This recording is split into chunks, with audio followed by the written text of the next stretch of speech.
Hi மக்களே, welcome to Ranjini vlogs from Pondicherry. இது என்னோட மினி விலாக் 10. இன்றைக்கி ஃபிஷ் ஃப்ரை தான் செய்ய போகிறோம். அதுக்கு ஃபிஷ்ஷை நல்லா க்ளீன் பண்ணி வச்சுட்டு நல்லா காரசாரமாக இறக்குவீங்க அப்படின்னா நான் காட்டியிருக்க ஸ்பைசி ஐட்டம்ஸ் எல்லாமே ஆட் பண்ணிக்கோங்க. இல்லை கம்மியாக தான் சாப்பிடுவீங்க அப்படின்னா காட்டியிருக்க ஸ்பைசி ஐட்டம்ஸ் வந்து கொஞ்சமாக கம்மி பண்ணி ஆட் பண்ணிக்கோங்க. இதில் நான் புளிக்கரைசல் ஆட் பண்ணியிருக்கேன். உங்களுக்கு புளிக்கரைசல் பிடிக்காது அப்படின்னா ஆப்பிள் லெமன் ஜூஸ் ஆட் பண்ணிக்கலாம். அண்ட் காஞ்ச மிளகா, சோம்பு, பெப்பர் இது எல்லாத்தையுமே தனித்தனியாக வறுத்து அரைச்சி வச்சுக்கணும். அண்ட் ரொம்பவும் வறுத்துடக்கூடாது, லைட்டாக சூடு ஏற மாதிரி வறுத்தாலே போதும். எல்லாத்தையும் போட்டு நல்லா மிக்ஸ் பண்ணி லைட்டாக தண்ணி போட்டு நல்லா பெசரி ஒரு 1/2 ஹவர்லேருந்து 3/4 மணி நேரம் ஊற வச்சுக்கோங்க.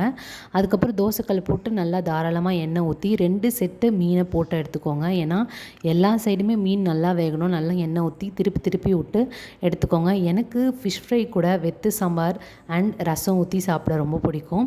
உங்களுக்கு எது பிடிக்கும்னு சொல்லி கமெண்ட்டில் சொல்லுங்கள். வீடியோ பிடிச்சிருந்தா லைக் பண்ணி ஷேர் பண்ணுங்கள். தேங்க்ஸ் ஃபார் வாட்சிங்.